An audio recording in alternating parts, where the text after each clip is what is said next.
Ahora vamos a hablar de un tema, no es tan extenso como alguno de los previos, pero es un tema que hay que tenerlo bien claro para diferenciarlos con el resto de las cardiopatías. Hablamos de las miocardiopatías. Es así que para comenzar debemos primeramente definir lo que son estas enfermedades o esta entidad.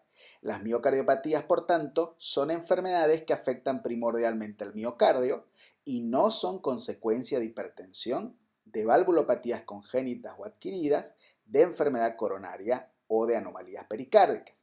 Esta es la primera distinción que hay que hacer en cuanto a las miocardiopatías, pues hace referencia a que es una enfermedad que primordialmente se inicia en el mismo músculo cardíaco y no es una consecuencia o una complicación de otras patologías, de las cuales en español las diferenciamos llamándolas cardiomiopatías o simplemente cardiopatías. Y esto se genera en nuestro léxico médico en una confusión eterna en la que a todas por igual les decimos miocardiopatías y nos olvidamos un poquito de las cardiomiopatías. Entonces, nuevamente, para recalcar, las miocardiopatías son patologías que afectan primordialmente al músculo cardíaco y no son complicación ni consecuencia de otras enfermedades. En cambio, las cardiomiopatías o las cardiopatías sí son patologías que si bien terminan afectando al músculo cardíaco, son como consecuencia de otras enfermedades, ¿sí? Se las define entonces como un grupo heterogéneo de enfermedades del miocardio relacionadas con disfunción mecánica, con disfunción eléctrica o con ambas, y que por lo general, pero no de manera invariable, muestran hipertrofia o dilatación ventricular inapropiada y se deben a diversas causas que en la mayoría de los casos o a menudo son causas genéticas. Se calculan que estas miocardiopatías representan del 5 al 10% de los casos de insuficiencia cardíaca. La fibrosis miocárdica que acompaña a las cicatrices miocárdicas múltiples a causa de una coronariopatía extensa perjudica la función del ventrículo izquierdo y a menudo se la denomina miocardiopatía isquémica. Pero como decíamos hace un momento, cuando hablamos de esta situación, en realidad deberíamos hablar de cardiopatía isquémica o de simplemente o de cardiomiopatía isquémica. Por eso es que dice que, sin embargo, se debe reservar el término de miocardiopatía isquémica, ¿sí?, para trastornos que afecten primordialmente, de miocardiopatía, perdón, no isquémica, primordialmente al miocardio. Entonces, cuando el corazón se ve afectado, esto es simplemente como un ejemplo, ¿no? Hay otras causas, la hipertensión, hay otras causas, pero hablando el ejemplo más claro, este que acabamos de mencionar de la enfermedad coronaria. Cuando el corazón, cuando el músculo cardíaco se ve afectado como consecuencia del daño directo por un infarto, por una enfermedad coronaria, y nosotros por lo general, y van a ver que habitualmente lo hacemos así, hablamos de una miocardiopatía isquémico-necrótica o miocardiopatía isquémica. No deberíamos hacerlo, pues en realidad en esta situación nos estamos refiriendo a una cardiomiopatía o simplemente a una cardiopatía isquémico-necrótica. Por lo tanto, y eso es con lo que termina esta diapositiva, dice que deberíamos reservar este término de miocardiopatía cuando la afección primordial esté en el miocardio. Desde el punto de vista etiológico, las podríamos dividir en miocardiopatías primarias y miocardiopatías secundarias. Dentro de las miocardiopatías primarias podemos dividirlas o tenemos a las idiopáticas, a las familiares, a la enfermedad endomiocárdica eosinófila, a la fibrosis endomiocárdica. Dentro de las secundarias tenemos a las infecciosas, que pueden ser víricas, bacterianas, micóticas, por protozoos, por metazoos, por espiroquetas, por rickettsias. Tenemos a las metabólicas, tenemos a las enfermedades del tejido conectivo, como el lupus, la poliarteritis nodosa, la artritis reumatoidea, la esclerodermia progresiva, la dermatomiositis. O tenemos alteraciones relacionadas con infiltración y granulomas, como la amiloidosis, la sarcoidosis o algunos tumores malignos. También, continuando con las miocardiopatías secundarias, tenemos a las relacionadas con enfermedades familiares por depósito, como la glucogenosis, la mucopolisacaridosis, la hemocromatosis, la enfermedad de Fabry, o por deficiencias relacionadas con electrolitos o nutricional, enfermedades neuromusculares, la distrofia muscular, la distrofia miotónica, la ataxia de Friedreich, o por hipersensibilidad y reacciones tóxicas al alcohol, radiaciones, fármacos o la miocardiopatía periparto.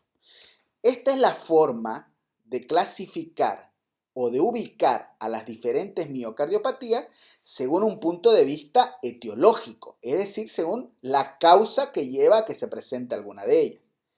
Sin embargo, estamos más acostumbrados y la verdad es que es una forma más didáctica y más sencilla de clasificarlo a través de su clasificación clínica.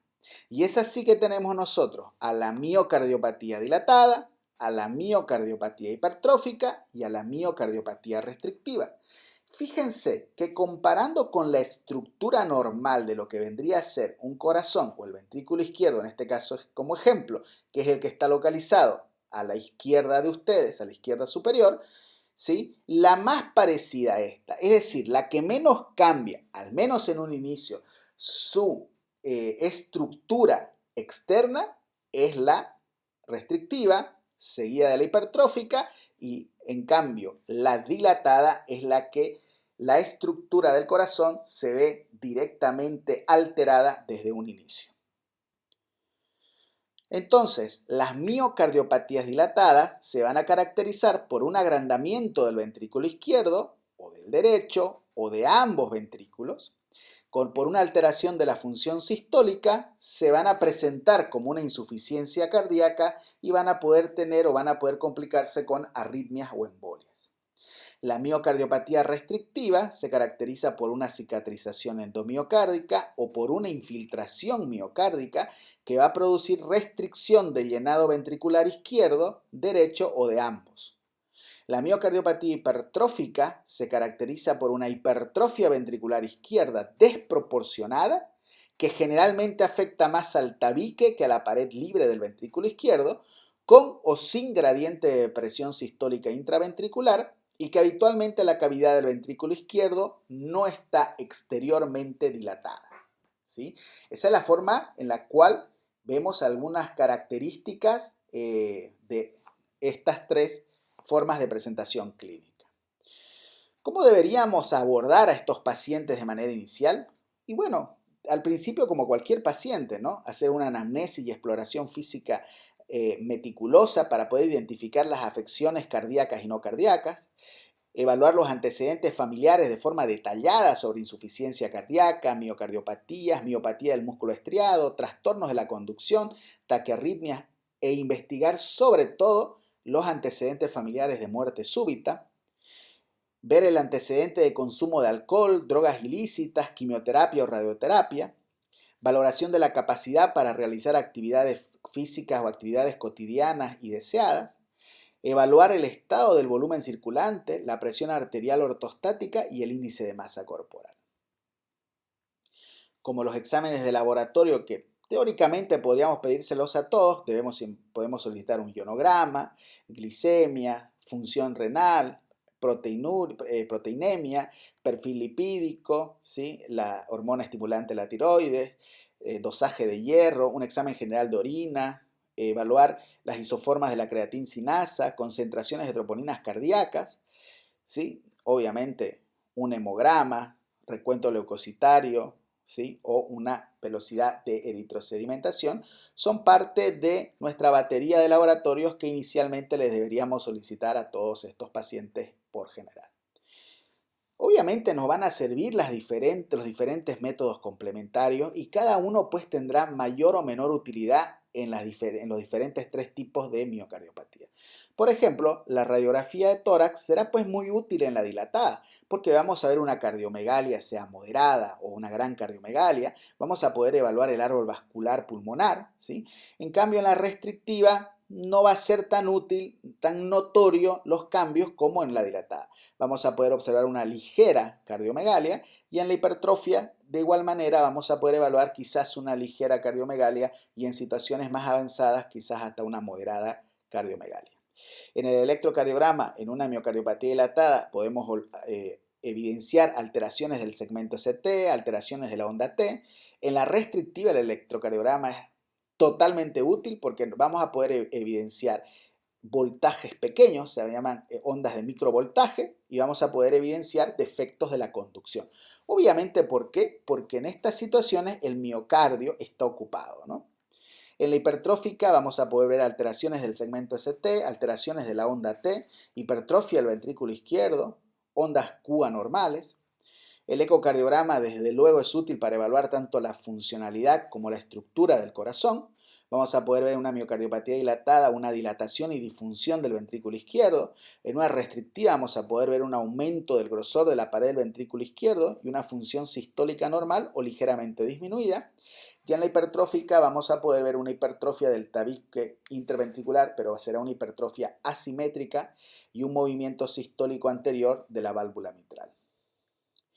Algunos estudios nucleares nos van a permitir ver dilatación y disfunción del ventrículo izquierdo, en el caso de la miocardiopatía dilatada. En el caso de la miocardiopatía restrictiva vamos a poder ver una función sistólica normal o ligeramente disminuida, y en el caso de la hipertrófica una función sistólica enérgica con quizás también defectos de la perfusión.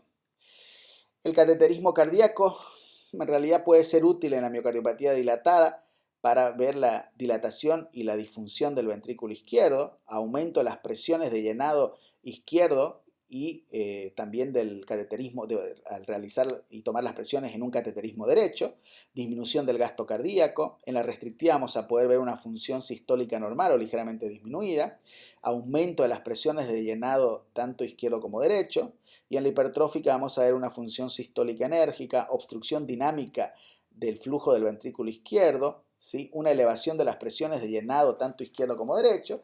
La realidad es que el cateterismo cardíaco cada vez es menos necesario, no digamos útil, cada vez es menos necesario en estas situaciones de diagnóstico, pues el ecocardiograma nos brinda parámetros que realmente se acercan demasiado a lo real, por lo tanto no habría necesidad de tomar otros datos, peor si son estos invasivos. Ahora veamos cada una de estas tres situaciones o cada una de estas tres formas de presentación. Comencemos con la miocardiopatía dilatada. ¿Sí? La miocardiopatía dilatada, ¿sí? En el 33% de los casos de insuficiencia cardíaca congestiva encontraremos a las miocardiopatías dilatadas como consecuencia o como causa de esta situación. ¿Sí?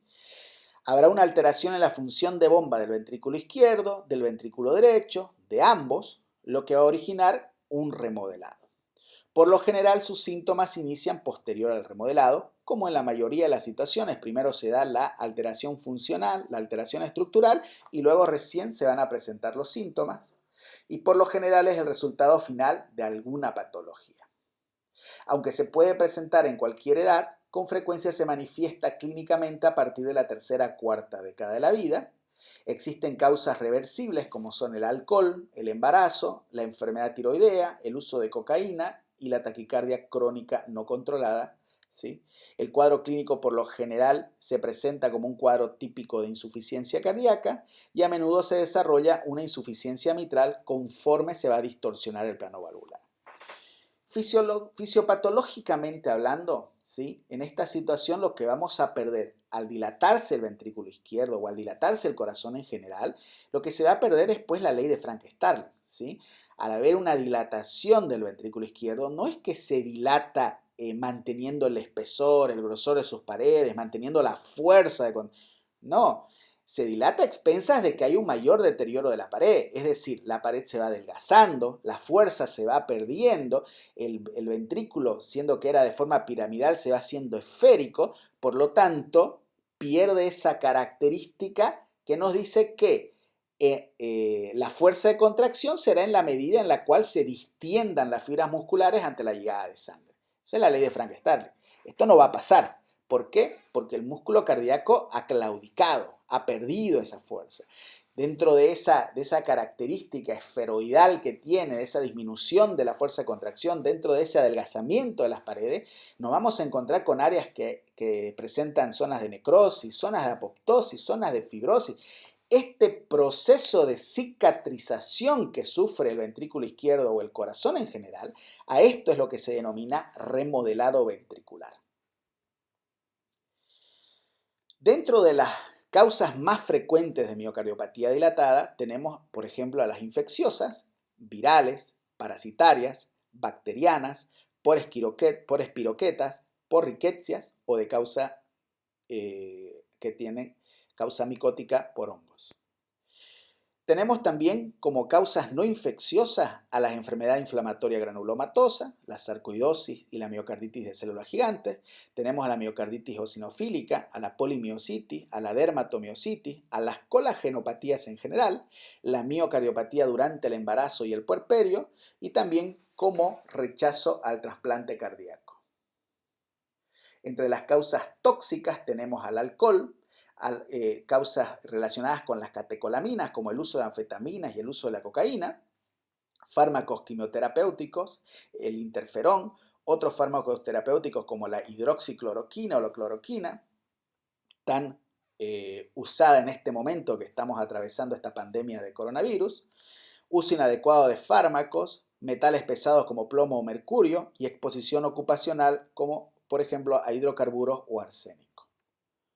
Como causas metabólicas tenemos deficiencias nutricionales a la tiamina, selenio, carnitina, deficiencias de electrolitos como el calcio, fosfato, magnesio, relacionados con endocrinopatías, enfermedades tiroideas, feocromocitomas, diabetes, está muy relacionado con la obesidad o tiene como causa la obesidad y como causa también la hemocromatosis. Relacionados con defectos hereditarios de las vías metabólicas tenemos defectos familiares como la miopatía cardíaca y de músculo estriado, la distrofia relacionada con la distrofina, las miopatías mitocondriales, la displasia ritmogénica del ventrículo derecho, la hemocromatosis asociada con otras enfermedades sistémicas y la susceptibilidad a la miocarditis inmunitaria.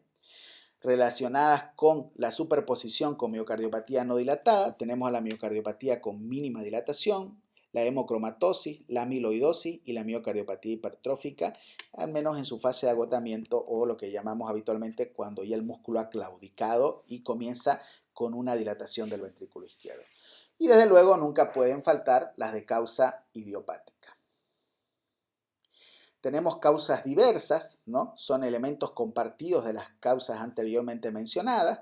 Tenemos la displasia ritmogénica del ventrículo derecho, la miocardiopatía espongiforme del ventrículo izquierdo, ¿sí? La miocardiopatía durante el embarazo del puerperio, la miocardiopatía relacionada con la taquicardia, el bloqueo de la rama izquierda del haz de His. Todas estas situaciones van a tener elementos que están compartidos con las anteriores que hemos mencionado.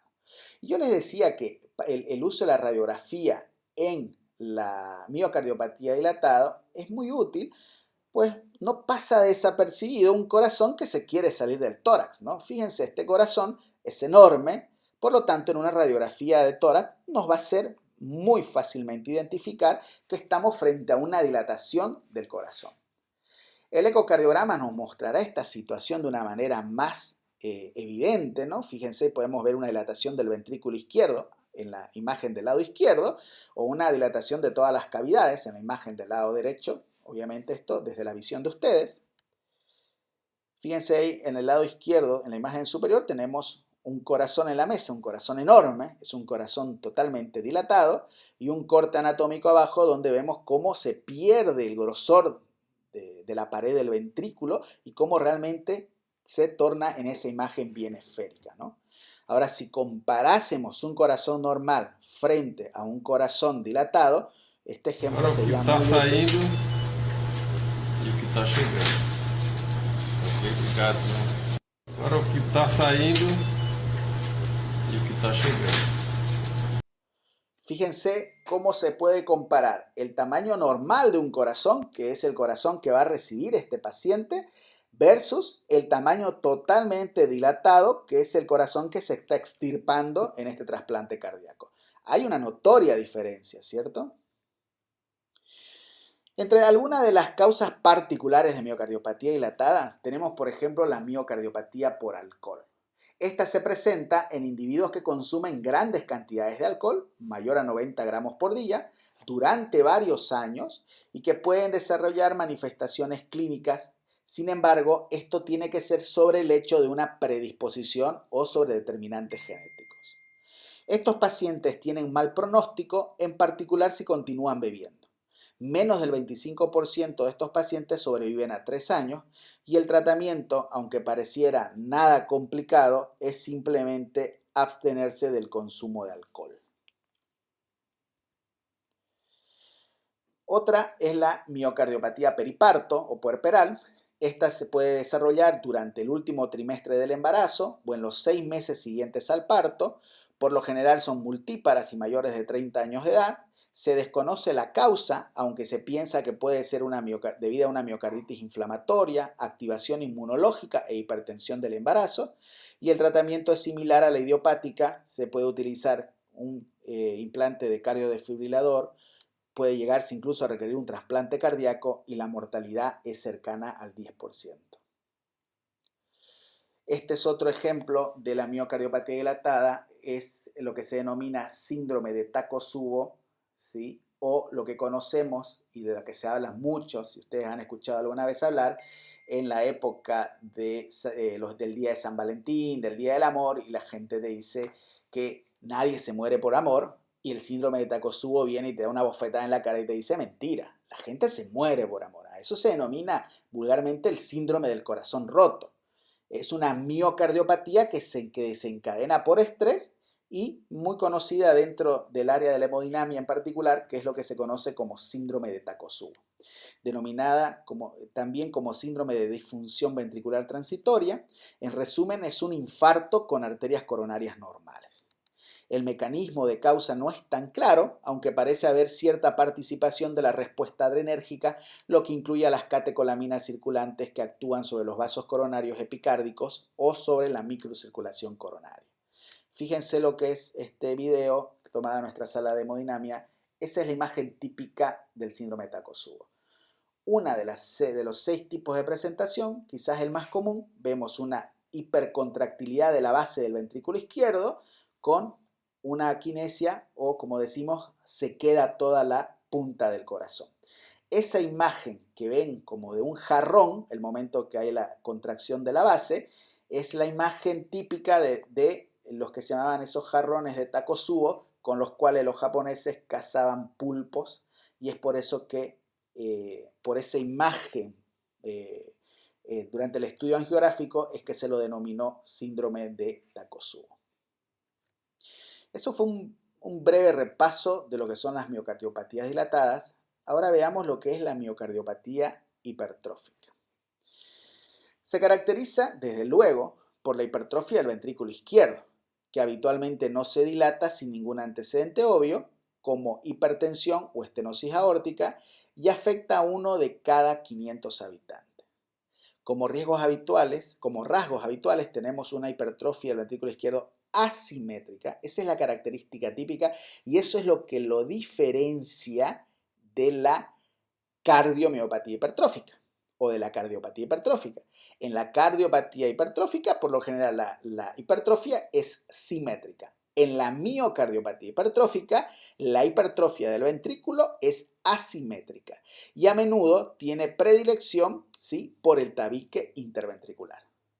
El gradiente dinámico de presión del infundíbulo del ventrículo izquierdo relacionado con la estenosis de la región subaórtica es una de las formas de hacer el diagnóstico cuando estamos en un procedimiento invasivo, ¿sí? Tomamos el gradiente de presión desde la punta del ventrículo izquierdo hacia la base del ventrículo izquierdo y vemos cuál es la diferencia de presión. En estas situaciones en las cuales hay una hipertrofia asimétrica, va a existir una diferencia de presión y va a haber este gradiente de presión del cual hablamos acá. La anomalía fisiopatológica es la disfunción diastólica con incremento de las presiones telediastólicas del ventrículo izquierdo. El patrón de hipertrofia es distintivo en la miocardiopatía hipertrófica, por lo general difiere de la hipertrofia ventricular izquierda secundaria, es lo que les decía hace un momento. La mayoría de los pacientes tienen variaciones regionales sorprendentes en la extensión de la hipertrofia en diferentes porciones del ventrículo izquierdo y la mayor parte de los casos demuestran un incremento desproporcionado del grosor del tabique ventricular cuando se compara con la pared libre. Eso es lo que le da la característica de ser una hipertrofia asimétrica. Ciertos pacientes pueden demostrar hipertrofias simétricas, en tanto que otros tienen obstrucción de la porción media de la cavidad ventricular o afección desproporcionada del vértice o de la pared libre del ventrículo izquierdo. En aquellas porciones con hipertrofia desproporcionada del ventrículo izquierdo, hay una disposición anómala y desorganizada de los miocitos con desorganización de la estructura miofibrilar, junto con un grado variable de fibrosis miocárdica y engrosamiento de las pequeñas arterias coronarias intramurales. El cuadro clínico es variable, muchos pacientes se encuentran asintomáticos o muestran afecciones leves y son a veces familiares de pacientes con enfermedad ya conocida. La muerte súbita puede ser la primera manifestación y afecta a niños y adultos jóvenes, a menudo durante o después del esfuerzo físico, convirtiéndose en la causa más común de muerte súbita de origen cardíaco en deportistas jóvenes.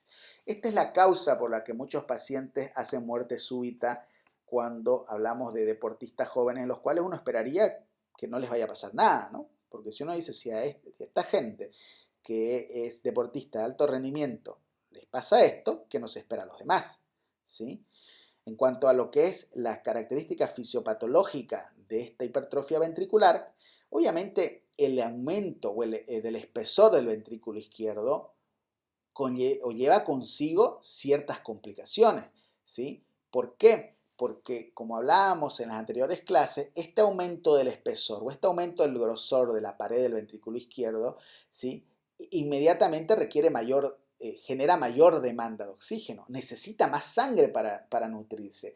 Y esto a su vez termina convirtiéndose en su verdugo, porque como muchas veces las arterias del corazón ubicadas en el epicardio no van a responder en la medida en la que la hipertrofia lo requiera, y esto va a llevar a un sufrimiento continuo, crónico, que va a terminar con áreas de necrosis o con áreas o zonas que se van a transformar en territorio fibroso. En el electrocardiograma, cuando está presente, podemos ver evidentemente signos de hipertrofia ventricular. Fíjense esas ondas R en B4, cómo sobrepasan el papel del electrocardiograma, ¿no? Entonces, estamos frente a un electrocardiograma en el cual queda evidente que el paciente tiene una hipertrofia ventricular, ¿sí? Vean acá, de la misma forma, fíjense, B2, B1, una onda R prominente, B4, B5, onda R gigante. Entonces, estamos frente a pacientes con hipertrofia del ventrículo. El ecocardiograma es una de las formas más precisas de evaluar estas situaciones.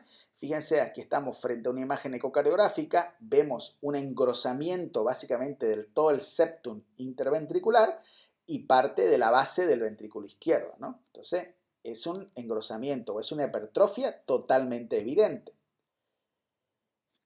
En esta imagen de resonancia o de cardioresonancia, fíjense cómo tenemos al ventrículo izquierdo de frente y miren lo que es el espesor del territorio anteroseptal, ¿sí? Miren el grosor que tiene el territorio anteroseptal comparado con el resto de la pared. Tanto en la imagen del lado izquierdo, que es la etapa diastólica, como, y más aún, en el periodo sistólico, que es la imagen del lado derecho. Fíjense lo que es el grosor y el espesor de un segmento del ventrículo izquierdo comparado con el resto del ventrículo izquierdo, ¿no? Es una hipertrofia asimétrica. Y si lo viéramos en movimiento, ahí podemos ver, ¿no?, cómo se ve una hipertrofia de todo el ventrículo izquierdo, tanto en la etapa sistólica como diastólica. Pero como les decía hace un momento, ¿sí?, este aumento del grosor o este aumento del espesor lleva consigo también una factura que pagar. Y podemos ver en este corte anatómico esas áreas blanquecinas que se ven tanto a nivel del septum interventricular como en parte de la pared libre, que son áreas fibróticas o áreas muertas del ventrículo, ¿no? Ahora fíjense muy bien cómo todo el territorio anterior y septal, cuán grueso es o cuán engrosado está comparado con el resto del ventrículo izquierdo, ¿no? Realmente podemos ver la diferencia que existe en cuanto al espesor y en cuanto a la masa ventricular de un segmento o de un territorio del ventrículo comparado con el resto. Obviamente, van a existir factores que debemos buscar o identificar que sean de riesgo para la presentación de muerte súbita en estos pacientes, ¿no? Por ejemplo, nosotros analizando un factor de riesgo como el antecedente de paro cardíaco o taquicardia ventricular espontánea sostenida, una forma de poder sospechar o tratar de detectar o determinar esto va a ser a través del interrogatorio, ¿sí?, que tengamos con el paciente. Otro factor de riesgo será el síncope. También lo podremos identificar a la hora de poder hacer una adecuada y muy buena anamnesis. Antecedentes familiares de muerte súbita que sean de origen cardíaco, no solo nos vamos a limitar en interrogar a nuestro paciente, sino en estas situaciones también tenemos que investigar a la familia tanto hacia arriba, hacia los costados como hacia abajo, ¿sí?, para poder identificar si realmente existe entre la familia un antecedente de muerte súbita cardíaca. Taquicardia ventricular no sostenida, ¿sí? Esto lo podemos evaluar durante el ejercicio o durante registros ambulatorios por Holter de 24 a 48 horas. El grosor del ventrículo izquierdo mayor a 30 milímetros, esto lo vamos a poder evaluar por ecocardiografía. Una respuesta anormal de la presión arterial al esfuerzo, esto lo vamos a poder evaluar a través de las pruebas de esfuerzo máximos o en posición de pie. Y en cuanto al algoritmo terapéutico a seguir, sí, si bien pareciera un enmarañado y bastante complejo, se van a fijar que no lo es y que no es tan así. Entonces nosotros estamos frente a un paciente con una miocardiopatía hipertrófica y nos preguntamos si está sintomático. Si no está sintomático, al igual que en todos los pacientes, ¿sí?, vamos a valorar cuál es el riesgo de muerte súbita, porque eso es lo que nos va a importar, es tratar de prevenir el riesgo de muerte súbita, ¿sí? Si este riesgo es elevado, así estén asintomáticos, debemos considerar el uso de un cardiodesfibrilador implantable. En caso de que no tenga un riesgo elevado y sean asintomáticos, como en este caso, pues haremos seguimiento periódico para ver en qué momento cambia nuestra conducta. Ahora, si el paciente es sintomático, iniciaremos pues o ajustaremos las dosis de los beta bloqueantes, de los calcio antagonistas y nuevamente reevaluaremos si es sintomático y así continuaremos. Si tiene signos de retención de líquidos o edemas, pues consideraremos el uso de diuréticos. Si pese a todo ello los síntomas persisten, ¿sí?, en caso de persistir los síntomas, evaluaremos o nos preguntaremos cómo está el gradiente en el infundíbulo ventricular. Si no existe evidencia de disfunción grave progresiva del ventrículo izquierdo, ¿sí?, tendremos que reevaluar las causas de los síntomas. En caso de que exista evidencia de obstrucción grave progresiva del ventrículo izquierdo, en algunas situaciones muy raras podremos contemplar o considerar la posibilidad de trasplante cardíaco. En el caso en el que exista un gradiente infundibular ventricular, ¿sí?, intentaremos aumentar o añadir a nuestro esquema terapéutico amiodarona, ¿sí?, y nos replantearemos nuevamente si los síntomas son graves para poder si los síntomas son graves o pese a todo lo que hemos hecho hasta ahora, optimizando el tratamiento con beta bloqueantes, optimizando el tratamiento con calcio antagonista, optimizando en caso de ser necesario el tratamiento de diurético, añadiendo quizás amiodarona. Si pese a todo esto los síntomas persisten o hay una resistencia al tratamiento, vamos a tener que considerar hacer algo más, sea la ablación del septum interventricular, es decir, producir un infarto a nivel del ventrículo, del septum interventricular, que es el área donde va a haber este aumento del espesor o este aumento del grosor, para de esa forma disminuir a través de la fibrosis como consecuencia de un infarto controlado, ¿sí?, y disminuir el gradiente infundibular, disminuir los síntomas del paciente, o también se puede evaluar en el caso de que los síntomas estén relacionados por compromiso de la función de la válvula mitral, pues obviamente reemplazar y cambiar la válvula mitral. ¿Cuál es el pronóstico en estos pacientes? Por lo general tienen buen pronóstico. Para pacientes diagnosticados en edad adulta, la sobrevida es comparable con poblaciones de edad similar sin miocardiopatías. y el riesgo de muerte súbita es menor de 1% por año, y 1 de cada 20 van a progresar a dilatación del ventrículo izquierdo con un deterioro de la fracción de eyección ventricular, obviamente como consecuencia de esto. Entonces ese fue un breve repaso de lo que son las miocardiopatías dilatadas, la miocardiopatía hipertrófica. Ahora de manera breve y para terminar esta revisión de este tema, veremos un poquito sobre las miocardiopatías restrictivas. Este tipo de miocardiopatías es la menos común de los tres tipos. La característica distintiva de las miocardiopatías restrictivas es la disfunción diastólica del ventrículo. Las paredes ventriculares tienen una rigidez excesiva, lo que impide un llenado ventricular adecuado. Ambas aurículas van a estar dilatadas. Esto lo hemos visto ya, cuál es el mecanismo fisiopatológico, ¿sí? Al incrementarse la presión dentro del ventrículo izquierdo, va a haber una progresión de este incremento de las presiones de manera retrógrada, porque si se incrementan las presiones a nivel del ventrículo izquierdo, de la misma forma lo va a hacer en la aurícula izquierda, de la misma forma lo va a hacer a nivel del territorio vascular pulmonar, de la misma forma lo hará el ventrículo derecho y así sucesivamente, ¿sí? Entonces, tiene sentido encontrar que en esta situación en la cual partimos de que tiene como característica una disfunción diastólica, ¿sí? Vamos a encontrarnos con dilatación de las aurículas. En etapas avanzadas la función sistólica también se va a afectar y sí, va a llegar un momento en el cual va a sufrir este proceso de remodelado ventricular y va a cambiar también su estructura externa y eso va a llevar a una dilatación de las cavidades. También hay fibrosis miocárdica, hipertrofia o infiltración por diversas causas y la afectación miocárdica con amiloide es la causa más común. La incapacidad de los ventrículos para su llenado limita el gasto cardíaco y aumenta las presiones de llenado. Así, la intolerancia al ejercicio y la disnea son síntomas prominentes. La presión venosa yugular se eleva y no disminuye de manera normal con la inspiración. A esto se denomina signo de Kussmaul. Los ruidos cardíacos pueden estar amortiguados y es común la presencia de tercer y cuarto ruido. Es común la presencia de tercer y cuarto ruido porque si nos acordamos, estos dos ruidos se presentan o se generan por la vibración de la pared ventricular ante la llegada de sangre.